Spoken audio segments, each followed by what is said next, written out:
Hey, what's up guys, man? Listen, I'm so grateful that you all are tuned into this video, and I know you probably have questions, and guess what? I have answers.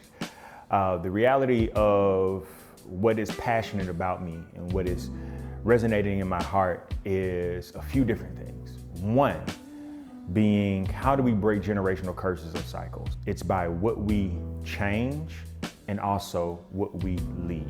It's about what we change, and it's also about what we leave. And part of that, what I'm trying to change now is the narrative of education amongst Black and brown boys. One of the prophetic words that I received 3 years ago was that I need to start studying the life of Martin Luther King.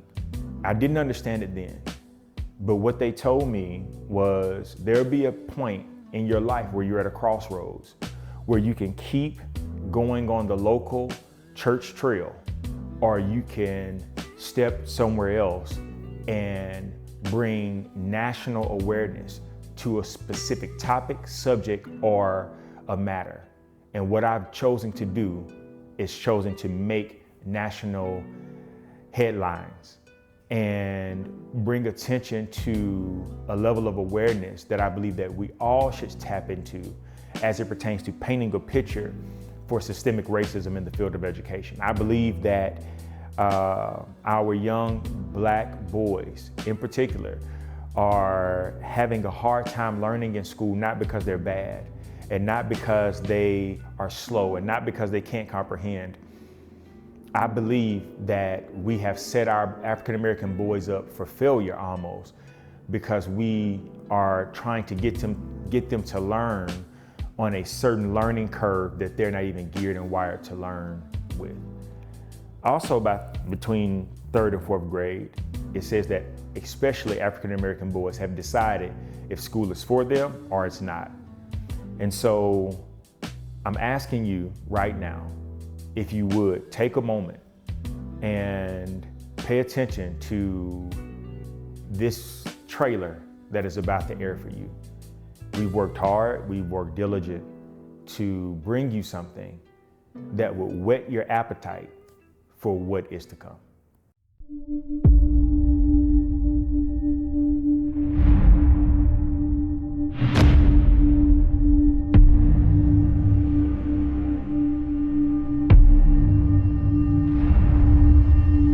People are being killed. I am really bored.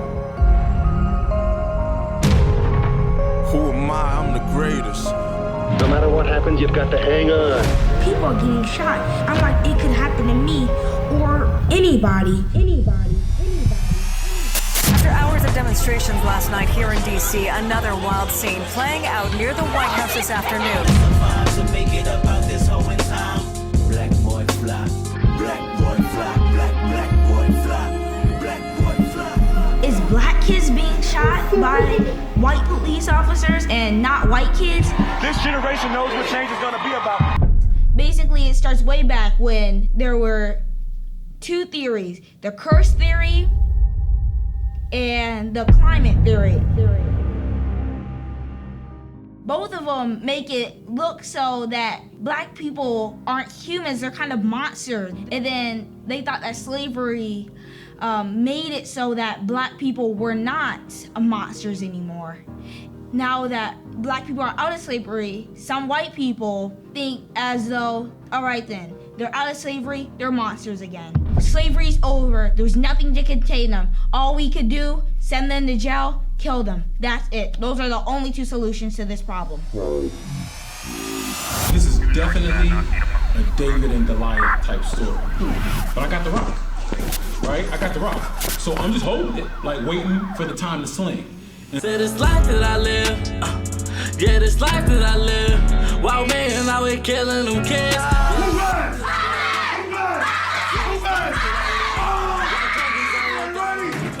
Say this life that I live. When this academic war come, when this test come, I need that same energy. You know, I was the same boy who looked in this history book and I saw a man in chains who looked just like me. But then I would turn the page and I would see a white king. I mean, just imagine what that did to me psychologically. You just gotta realize that everybody's gonna be on your tail from 5 o'clock until the day you die. statesman. It's based off this man, Frederick Douglass, right? This man who found out, he was talking to a slave monster one day, and he told the woman who was teaching him how to read, the slave monster, you might call him a slave master, I call him a slave monster, he told her, do not teach him how to read because he will be unfit to be a slave. And that's why you see that man in the background, because he decided right then and there, well, I'm not gonna be a slave. And though she cannot teach me, I'll teach myself. I'll teach myself how to read. You hear the story about Malcolm X. Reading and knowledge is everything. And that's why I'm here. So even when I'm not a teacher, I'll still be here, because this is ground zero.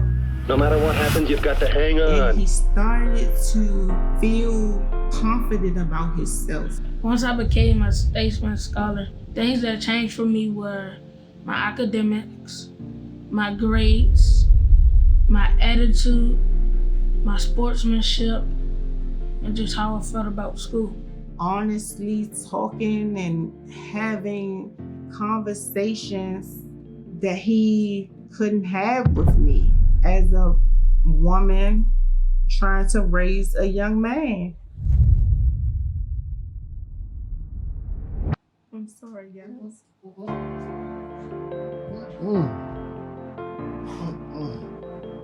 I'm sorry. So we're here at our triplets, the Bemis boys' home. I got joy in my soul. God is in control. Just to talk to them about school, what it means to be a black boy, being raised in Washington, D.C., and just about their lives and how they've grown up and the impact that Statesman Academy for Boys has had on their life. I'm Suni. I'm Suni Bima. I'm 10 years old.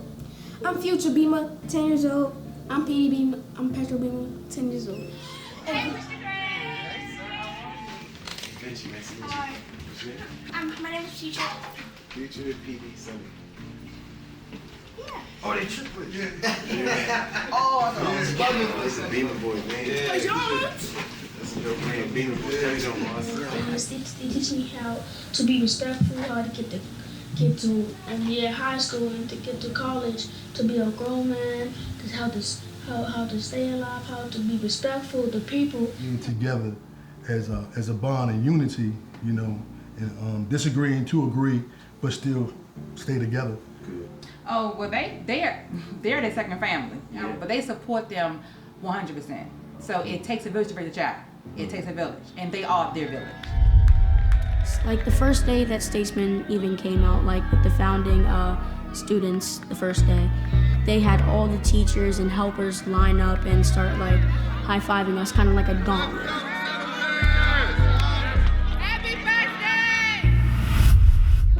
My name's Jalen Link. I'm 11 years old and obviously I'm a black boy. So some of my concerns for young black men is police brutality and most definitely systemic racism. Assuming I'm rooting for everybody that's black. Yeah.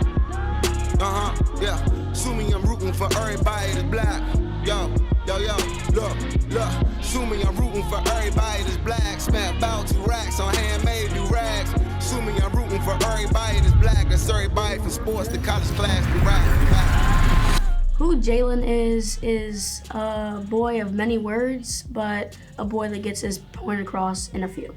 So what I mean by that is I am very articulate. I know basically half a dictionary, but I can debate you and have you on my side in 4 sentences.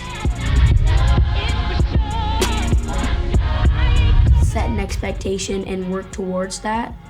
More so just make sure you know where you're going before you go. You can trust yourself to be the best person you can be. You set a goal for yourself and you strive to make that goal. And we're getting all the qualities here. And feels good to be black. Bet on you! Okay, assuming I'm rooting for everybody that's black. Everybody be asking my 6th album, my last. I'm super sick of this business. My daughter missing me, nigga. The whip is bullet repellent, but they gon' kill me with tax. Niggas really on clout, they ain't checking for stats. Who a decade or better, give niggas decade of rap. Respect is in order, hate me better, do it loud. Root for everybody. everybody black. Haters say that's crazy. Wow. It's crazy. Wow.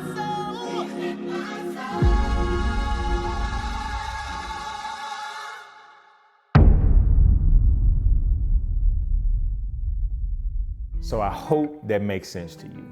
I know you're asking, what is the BBB that you saw at the end? Brilliant Black Boys, a company that I started with the help of some amazing people that are in my corner to help me get this story out and tell this story. A lot of people think I made a transition for whatever reason or whatever narrative they want to believe or whatever concept or thought that they want to lock on to. The reality of it is that the preaching has not changed. The platform has. And I've chosen to take this step so that we can continue to change the world by what we do and what we leave. If you're going to break any curse, any cycle, whatever it is, it's about what you change and it's about what you leave. And if you're asking, how can I help? How can I be a part of this? How can I join you in this journey, Adrian? Man, like, this is crazy. I love the trailer. I love what I saw. I love the story that's being built. If this is you, I want you to email info@brilliantblackboy.org. info@brilliantblackboy.org. And I can't wait to hear from you, but also send you the link on how you can become more involved. We're going to help across the globe African-American families that they can position their boys in the proper schools, doing the proper thing and learning the proper way. So therefore, if you're asking what's next, this is next. And I hope that you send an email, I hope that you partner, and I look forward to working with you on this next journey of my life. All right, see you soon.